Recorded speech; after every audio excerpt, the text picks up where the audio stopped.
You're watching TVC Breakfast. Let's get into the papers now, see what the headlines are across Nigeria. But I have with me in the studio some of our regulars to make sense of some of the headlines. So Sheson Kwade is here, one of our analysts and chartered accountant. Thank you very much for coming, Sheson. Nice to see you. To be here. Great. Thank God it's Friday. Thank God it's Friday. Always a day I look out for. No, it's nice. And we have Chris Kendingwandu, the CEO of CKN News, and he's not the youngest lawyer anymore. He's no longer the youngest lawyer. A baby lawyer in the making. Good to see you. It's nice to be You're here. welcome. Once again, thank you very Great. much. Let's Thanks begin with the me. Daily Times newspaper now. Daily Times newspaper says government moves to tighten security around borders. Government moves to tighten security around borders. That's a Daily Times leadership newspaper.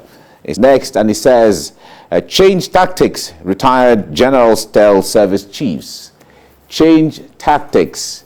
Retired general tells service chiefs, and say state of emergency in banditry ravaged states will end terror. Northeast governors to form own security outfit. And bandits abduct 70, burn houses in Zamfara. Just when we were talking about the other one, something new is still happening. That's a leadership Friday. All right, now Blueprint newspaper is next.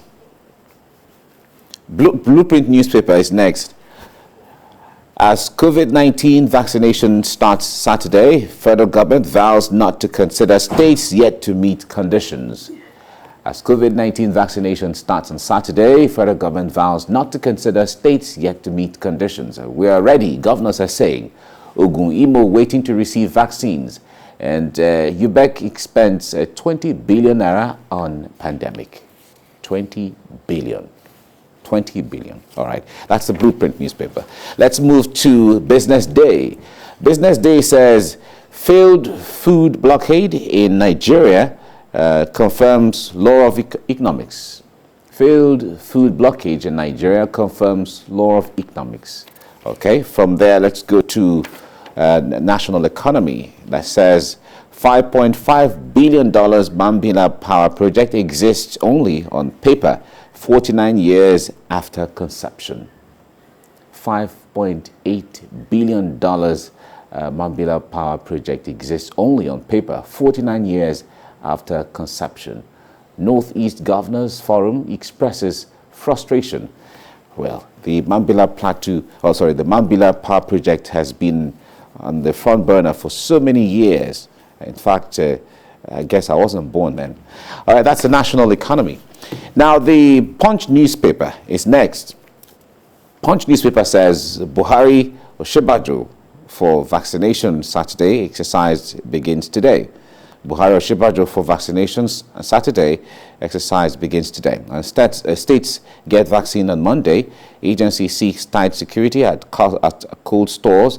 And the federal government, states yet to agree on the 3.9 million doses sharing formula. Federal government asks states for a list of health workers, monarchs for COVID-19 vaccine. Okay. All right, federal government states yet to agree on 3.9 million doses sharing formula. That's the Punch newspaper. That's the Punch newspaper. All right, from there, let's go to Daily Trust now. The Daily Trust says, target vulnerable poor with COVID-19 vaccine. The federal government urged. Target vulnerable poor with COVID-19 vaccine. It should not be politicized, experts are saying. It hitches with registration portal. States express readiness to reach all. Okay, that's Daily Trust newspaper. Let's go to News Direct. I'm talking about insecurity. Drug barons funding terrorists, bandits. Senate President is saying this. It says Nigeria, a transit route for traffickers. Drug barons funding terrorists and bandits. And this is coming from the Senate President. We'll certainly be talking about this when we open our discussion shortly. And Vanguard newspaper is next.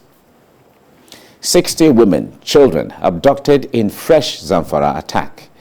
And Zamfara imposes curfew, suspends market activities in Jangibe. Commanders of bandit groups meet in Niger Forest, chart way for peace. Niger government is saying this. Military jets bomb bandits in Burning Gwari. Okay, these are all security concerns coming out of this. All right, we'll talk about all those. The Nation newspaper is now next. Governor ACF back order to shoot bandits with AK-47. And this is ACF is Iowa Consultative Forum, and this is referring to the governor of Benue State, Gabriel Soswam, who are backing the order to shoot bandits with AK-47. SANS, and the senior advocate of Nigeria, fault presidential directive. ARG, a blanket order, is open to abuse. Okay, these are aspects of dimensions that this could take. That's the Nation newspaper.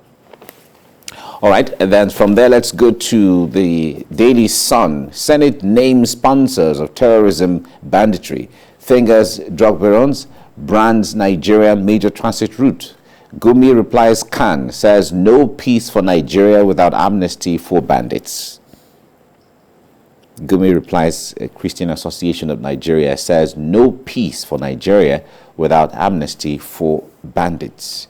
All right, that's the reports there from Sheikh Gumi, respectable cleric there. All right, gentlemen, let's start from the security issues, and then we get into the preparation for COVID-19, where one of the reports is saying states and federal government are still trying to agree on the formula for sharing. But before now, we heard that everything was set, everybody was ready, but we'll talk about that. Let's get into the issue of security here.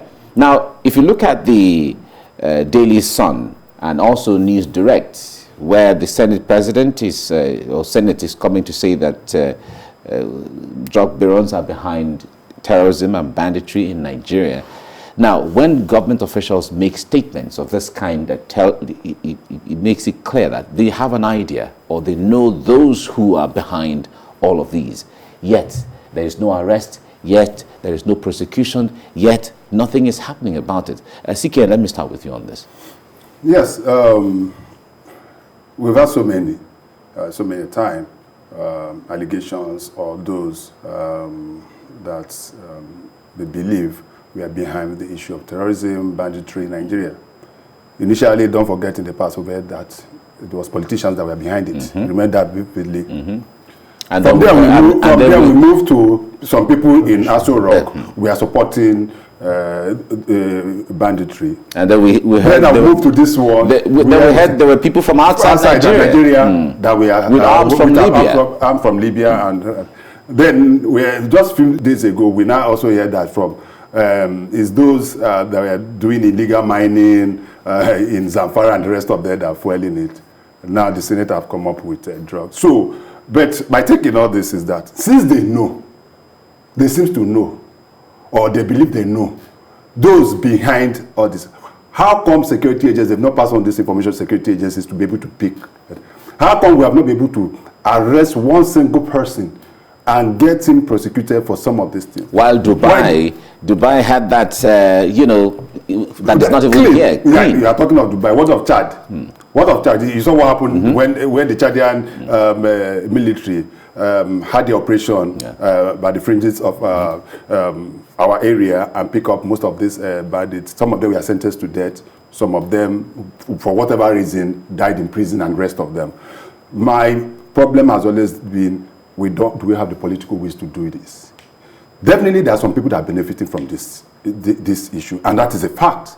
Now, the security agencies we've been losing so many. Just yesterday, we had the news broke that about 101 soldiers deserted the military because they couldn't withstand the pressure that was on them and the rest. So, my belief is that since our leaders are now coming out again to stay, let the Senate president pass on those information to security agencies, and let the new service chiefs use this as a springboard to be able to show Nigerians that they have the wherewithal. That is one. Two is the fact that when some of them are also apprehended, our government go ahead also to grant amnesty. You just saw from the headline that some of our leaders are saying, no, there will be no this thing without amnesty and the rest of them. That in itself is also sending wrong signals to those perpetrating this evil act. Some have gone ahead and said that let us start negotiating. I don't have any problem with negotiating. But when you're negotiating, you negotiate from the point of strength. Most nations of the world do that. They negotiate, but not in the manner that we're going about it. A situation where on a daily basis we have our children being kidnapped, being abducted, and people go into the bush to negotiate with them and talk to them, and then they release some and hold on some and the rest of them. It is becoming a big problem. We are now riding on the back of a tiger, and definitely some people are going to end up in the stomach. The president had come out with an instruction a few days ago that no more flying, put a fly zone within Zamfara. I'm sure, I hope it will be extended to other parts of the northeast. If we can be able to secure that. But the aspect that is worrying me so much is the statement credited to the spokesman of the president, who said that helicopters were used to drop arms in this area. What does that tell you, Mike? My fear now is that our airspace is no longer safe, and that is a very, very critical. I don't think we're looking at that point. We're just thinking of, because if those could come into who permitted those to fly into those zones, that is a problem. All right, Sheson, let me bring you in here. Now, the point there is, when we have this contradictory statements from everywhere, because it doesn't seem like there's a synergy in what is going on, like CK and what he said when the spokesperson of the president is saying that helicopter drop arms for in the report, if it's anything to go by. Maybe it was quoted out of context, I wouldn't know, but but when that comes from the spokesperson of the president, of course, there's authority backing it if it is factual. And when you hear also that we should negotiate, others are saying no, we shouldn't negotiate. The president came up with an order: shoot anybody with AK-47 in the bushes, and that is already generating controversy. Recall before now we were saying, the president, say something, president, speak, president, let us hear you. The president came now to say, shoot anyone who has AK-47 in the bushes. If you are not a state actor and you have AK-47, it could be illegal. But we have debates over that already. You see, personal view, the most controversial nation on this planet Earth is Nigeria. On the part of our leaders, do you think so? On the part of our leaders and we the followers. We have heard leaders alter statements.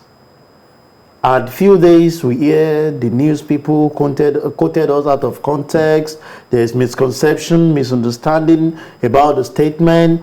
Some we affirm, okay, yes, I said it. Few days later, I'm sorry, when your statement has actually caused a lot of havoc. And I'll put this on the table of the president. As the commander-in-chief, there is no governor, even if he's politically elected, that the president does not have power over. There is a word against them.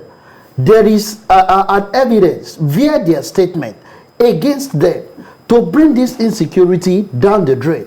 You read in one of the headlines of somebody openly saying there won't be peace if you don't give amnesty to people. And I've asked, who are you giving this amnesty to? Criminal? Have we turned to a criminal-dominated environment? But the Sheikh said, please don't call those people criminals. If you people want to, that carry guns and kill and adopt, you are saying they are not criminal. How will he feel if somebody brings AK-47 to his house and got 2 of his children down? He will say, sorry, we should grant them amnesty. That is a pain you will live with for the rest of your life. And you're saying they are not criminal. And I don't know what the government is still owing back on Gumi when this kind of statements are being altered out in the public space. What are you saying? You are emboldening the bandit to say we have a backup. I expected that people will react, the NBA, the human rights activists, at this instruction. But we all said, I'm part of the people that said the president should act fast. He who killed by the sword should die by the sword. If you don't have the license to carry out ammunition and you are caught, before you group other people, you say, where we had this problem is that it started in a very small manner and we never nipped it on the bud. Not until when it becomes a business jamboree that people are now making money from. Now we want to caution it. If you are with AK-47 and you are not licensed, because the military too needs to defend themselves. Somebody carrying gun and you have opportunity to get him down and get those ammunition back. Why won't we do that? Why are we not coming in the aspect of human rights protection or everything? How many of this has the NGO or other people done on the part of the people in IDP, people that are displaced? So for me, I feel that the president should come out with the will. Some of the people that are making serious allegations, they should be called for questioning. Right. What is our DSS doing? Let them give us names. Let them give us. We need peace in this country.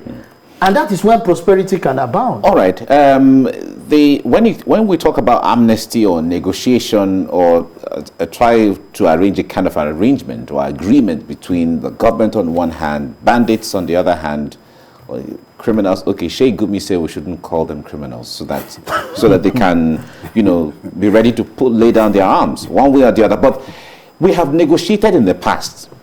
Governors have negotiated. At one time agreed with these bandits to lay down their arms. They did at a time. It was done in Katsina State, it was done in Zamfara State, and all of that. Yet, we still have this resurfacing. So the idea of negotiation, is it really the formula? Is it really the way to go? You're talking of Katsina, and it started from Kaduna. Most of us have forgotten that. Exactly, remember. Most of us have forgotten that it was Nasir El-Rufai that started the issue of negotiation with the bandits. Oh, sorry, it's actually Sheikh said we should call them for the good boys. For the good boys. Now, the same Nasir El-Rufai have realized that negotiation didn't work. It didn't work, and that is why you've seen him. If you see him recent, most of his statements, he said there should be no negotiation. You don't negotiate with somebody. Okay, let us come to the table. What is the rationale? What is the reason for those abduction and killing? Oh, somebody, Gumi was also the one that came out. Oh, the bandits learned kidnapping and the rest of them from the Niger Delta militants. Niger Delta militants were agitating for something. They were not killing people. I can't remember. I may be wrong. I can't remember how many times Niger Delta militants were killing people. What they were doing, that was more economic sabotage. Chris, when it comes to that issue, yes, it is debatable now because the moment anybody whatsoever takes arms against the state, totally, that issue is somewhere. We have to debate it differently somewhere. Mike, I'm going somewhere. When the Boko Haram issue started, we knew how it was started. Their leader, who was arrested, was killed by the security agents. You've forgotten that? No, we remember, of course. No, because you know why we learn history? Why we learn history? Most of them we don't learn history in this country. People easily forget things. So we have to refresh their minds. How did Boko Haram come about? He was picked in Borno during the time of former governor, we don't want to start mentioning names. And the guy was picked and he was arrested. And instead of interrogating me and the rest of them, security people went ahead and shot him. And that was it. His boys took up arms and they had a reason for doing what they did that time. Because the fact is that I thought at that point in time that we could have used him to be able to get certain information and be able to lead this in. But they allowed that to filter. Now that moved to what Katsina have negotiated with. In fact, on a daily basis, you see the Zamfara State governor coming, inviting people to the government house. They put down some arms, and the rest of them, they hug themselves. They say, "Oh, they're sorry," and the rest of them. Immediately they do that. Another one comes up. Now that it has become a big monster across the Northeast, and which is why most of the Southwest governors knew what was happening, and that was why they started crying. I said, "Please, let us make sure that some of these people that come into our forest are no longer herdsmen. The herdsmen that we are used to, we are the one that used to Mike, the herdsmen we are used to. The one that used to carry us. They even gave us. In fact, we used to love them. They speak our languages. I said in Ogo, my local government, in Ogo, in Imo State, I was the prime minister. We used to follow them. We follow them from the village. We be following them, clapping for them and the rest of them. And we used to like their cows. We like their cows. We used to beg them. Can I touch a cow? Can I touch a cow? It was really amazing that time. Yeah. Those are the Fulani we got to know. The ones that we know now. And let us also put something there. It's not every Fulani man that is a killer. No, it's not every, that is also a narrative that we should try to do. These ones are just criminals. Although I guess we should call them good boys. I mean, these good boys are people that are out for whatever reason. And there was a video. I don't know, so many things comes up on social media at times, so you try to ask yourself whether it's true or not. One, there was a video, a verified video that went out, where a young man came out to say, we don't know anything about AK-47. It's the politicians that are giving us. I'm sure you must have seen that. You saw that video. It was politicians. They are the one that we only. What we know is only our account to move from one place. But they are the one giving us this thing. So what are we talking about? I agree with Sheson when he said that the buck stops on the table of the president. It is now his problem. It is our problem. The president, one of the reasons why President Muhammad Buhari was elected in 2015 was because he promised to make Nigeria more secure. Yeah, exactly. Are we more secure? Security Are we more safe? Was one of his points. Every other thing ties with this security. If you cannot get your security right, your economic prosperity cannot move on. And that is it. No investor from outside the country will come to invest in a situation where he knows that his investment is not secured. The people he's sending down are not secured, and the rest of them. You cannot move, and you cannot move from Lagos to Ibadan. For those of us that you know my program, like you're asking me this morning, how am I coping? It's only God that is saving me. Because moving from Lagos to Ibadan is as dangerous as moving from Abuja to Kaduna now. Nobody is safe. Nowhere is safe. And what are we talking about? And so people are going around those because of safety. A lot of people have resorted to flying. They fly. And how many is the flying even safe? No, it's the safest. How many people can afford that? Exactly. That's even the train that they gave us, is it secured? Did you see what happened? How bandits have been trying to attack the train between Abuja and Kaduna. It is a total collapse. And many people believe that the president, being a former general, would have been able to nip this in. But well, the point there is the president has his name written in gold when he came to what he did with Metasine in the early 80s and all of that. It was only that we were riding on that. So you see, Mike, if I might just bring in something here. Yes. We don't want to rely on past glory. What you have said now are part of the things that were considered when we're planning to elect this man. That we've seen your past antecedents. We know you can do it. But as we speak, the president must act. Whether they will say it, whether they will not say it, we need to be secured. You see, the killing we are having, for me, is more economically than this physical killing that we're talking of. People can no longer like what Security is doing. My business entails traveling here and there, but because the cost of flying, if I need to move from here to Benin, I know what the cost of flight is. Exactly. Will the client be able to bear the cost? Because the cost must be absorbed somewhere. So you discover that it's distorting business. And once in this country, I travel by road all the way to Abuja, Kaduna, Enugu, Akure without any daytime, night, I move. This we are talking about 7-8 years ago, but the same is not applicable, and it has affected our business. So that's why we're saying fix insecurity. Every other thing, then with that I will be able to go anywhere, do business, invest there. People will gain. Those areas where we have those businesses, people are benefiting from it. So the president must take the bull by the horn. Whatever anybody will say, anyone carrying AK-47, even though they say they are not criminal and we are giving them another rebranding, good boys, well, the fact remains that if you are not legalized... That is coined by Zika. He's scripted the one who coined that one.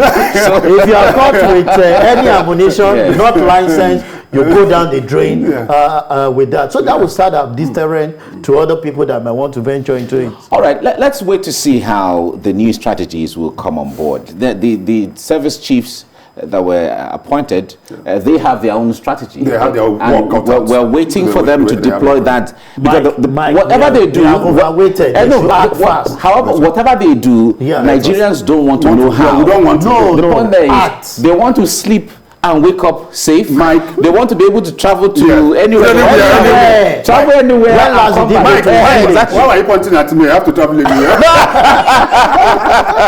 On a final note, there should be a kind of synergy between our military. In the past, we have instances where the military within the various services don't seem to cooperate with each other. Exactly. They have to coordinate that. Exactly. Thank you very much, Chris Kendingwandu, for coming on the program. Thank you very much. Thank you. You have a wonderful weekend. Sheson Kwade, thank you very much for coming. It's a pleasure to be here, Mike. Right.